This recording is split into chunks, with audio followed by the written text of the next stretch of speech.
Hello বন্ধুরা, good morning. তোমরা সবাই কেমন আছো? আশা করতেছি ভালো আছো।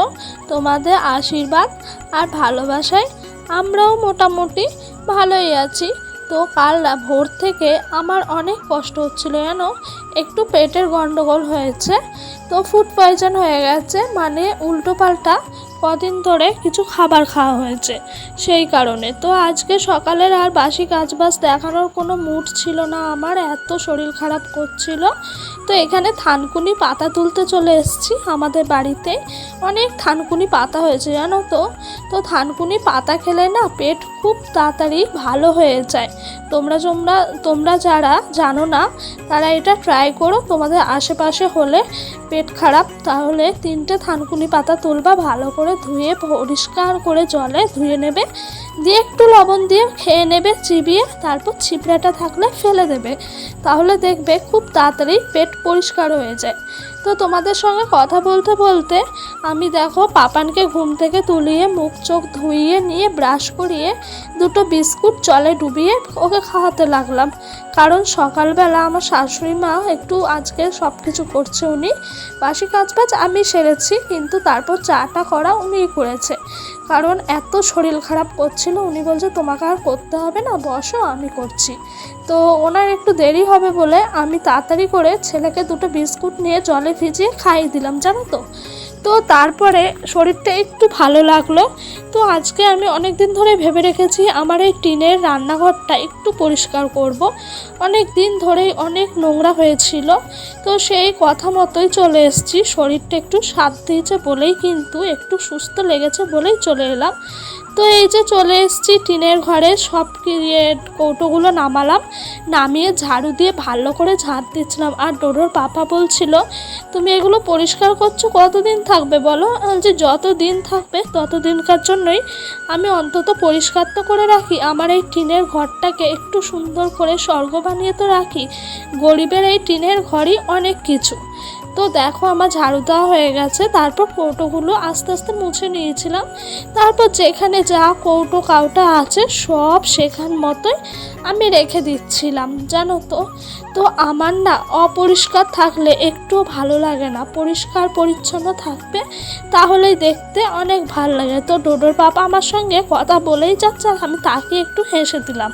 তো এই যে নিচে থাকে যা যা যাবতীয়, তো এটা হলো আমাদের রান্নাঘর বলতে ঘরের ভেতরে যেটুকু আছে রান্নাঘর। বাইরে তো কাঠের উনান আছে, আর এই জায়গাটায় গ্যাস রাখা থাকে, সেই জন্য তারই একটু সরঞ্জাম আছে, মানে মশলাপাতি যা যা থাকে।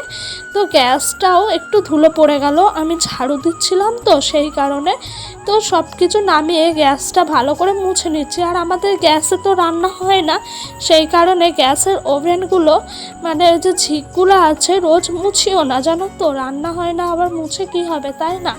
রোজ একটু চা দুধ গরম করা বা তোমার ছেলের কিছু খাবার বানালাম, এটুকুতেই হয়ে যায়। তো এই যে ঝাড় দিচ্ছি তোমার আমাদের এই যে জায়গাটা, মানে মাটির যেই বারান্দাটা, ওইখানটা ভালো করে ঝাড় দিয়ে পরিষ্কার করে নিচ্ছি। সকালবেলা একবার ঝাড় দিয়েছি, এখন আবার ধুলো ময়লাগুলো পড়ছে বলে ভালো করে ঝাড় দিয়ে দিচ্ছি জানো তো।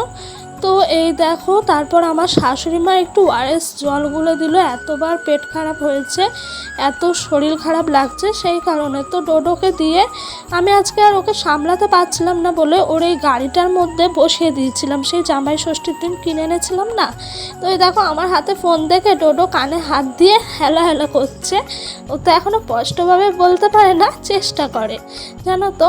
তো তারপরে ওআরএসটা একটু একটু করে খাচ্ছি, আর কি ঘেন্না লাগে আমার এই ওআরএস খেতে, কিন্তু কিছু করার নাই তাই না, শরীর খারাপের কাছে খেতেই হবে। তো বরমশাইয়ের জন্য ভাত হয়ে গেছে রেডি। তো আলু সেদ্ধটাও মেখে দিচ্ছি, তো ওর জন্য শুকনো লঙ্কা দিয়ে মেখেছি, আমার জন্য কাঁচা লঙ্কা দিয়ে। তারপরে ডোডোর পাপাকে বললাম একটু বাজার যাও, বাজার গিয়ে কিছু সবজি পাও নাকি দেখো, বেসালি কাঁচকলা আনার জন্য আমি বলেছি যে আমার এত শরীর খারাপ করছে, একটু কাঁচা কলার ঝোল যদি হয় পাতলা, তাহলে দুপুরবেলা হয়তো আমি 2 মুঠো ভাত খেতে পারবো, সকালে খুব একটা খেতে পারিনি। তো ডোডোর পাপা গেল বাজারে, গিয়ে না দেখে মাছ আছে, ভালো ভালো মাছ। তো কালকেও গেছিলো, কাল তো ভালো মাছ পায়নি, তো মাছের মাথা নিয়ে এসছিল, কচু দিয়ে রান্না হয়েছিল। তো সেই কারণে বলছে ভালো মাছ আছে, বললো নিয়ে যেতে, সেই জন্য নিয়ে চলে এলাম। তো আমি তো দেখে একটু হতবাগী হলাম। তারপর আমি ভাবলাম না, আমার জন্য কি ডোডোর পাপা বা অন্যান্য সবাই খাবে না? খাবে। তো সকালে মাছ টাছ বেছে এই যে বাসনগুলো বের হয় আমাদের, সকালকার যা যা থাকে, কালি হাঁড়ি, তারপর ডেচকি, থালা, এগুলোই একটু কুয়োর পাড়ে নিয়ে এসে মেজে দিচ্ছিলাম। তো এই কাজগুলো তো আমার আর তোমাদেরকে দেখানো হয় না অন্যান্য দিন, কারণ সকালের কাজ দেখাতেই ভিডিও আমার অনেক বড় হয়ে যায়। সেই জন্য আজকে একটু এইগুলো তোমাদের সাথে ভাগ করে নেওয়ার চেষ্টা করি। তো বন্ধুরা, তোমাদের সবার কমেন্টগুলো পড়া যাক। তো আমাকে এক দাদা ভাই বলেছে খুব সুন্দর ভিডিও, থ্যাংক ইউ দাদা ভাই। আর একটা বোন বলেছে খুব ভালো লাগলো তোমার ভিডিওটা, থ্যাংক ইউ বোন। আর একজন বোন বলেছে ভিডিওটা সত্যি ভালো হয়েছে, ভালো থেকো, সুস্থ থেকে এগিয়ে যাও। তো ওষুধগুলো খাওয়ার পর, বাসন মাজার পর দুধ দিতে চলে এলো দিদি। তো সেই দুধটাকেই আমি ঝটপট নিয়ে চলে এলাম জাল দিতে। জানো তো, তাড়াতাড়ি, যত তাড়াতাড়ি দুধ আসে তত তাড়াতাড়ি আমি জাল দিয়ে দিই, কারণ দুধটা ওরা কখন দুইয়ে রাখে তা তো জানি না। আর দুধটা যদি নষ্ট হয়ে যায় তাহলে কি হবে বলো? এই যা গরম পড়েছে, তার উপরে টিনের ঘরের মধ্যে থাকে, সেই জন্য আরও আমি ঝটপট করে এসে দুধটা জাল দিয়ে দিলাম। তো এই দেখো জাল দেওয়া হয়ে গেছে। তারপর আর কোনো রান্নার ব্লগ তোমাদের সাথে শেয়ার করা হয়নি, এত শরীর খারাপ করছিল। একেবারে চলে এলাম দুপুরের খাবারে। তো আজকে আমার শাশুড়ি মা মাছের ঝাল করেছে আদা জিরা বাটা দিয়ে, আর একটু লঙ্কা গুঁড়ি দিয়েছে। তো এই দেখো আমার জন্য হলো পুরো পাতলা রুগীর ঝোল, কাঁচকলা আলুর ঝোল।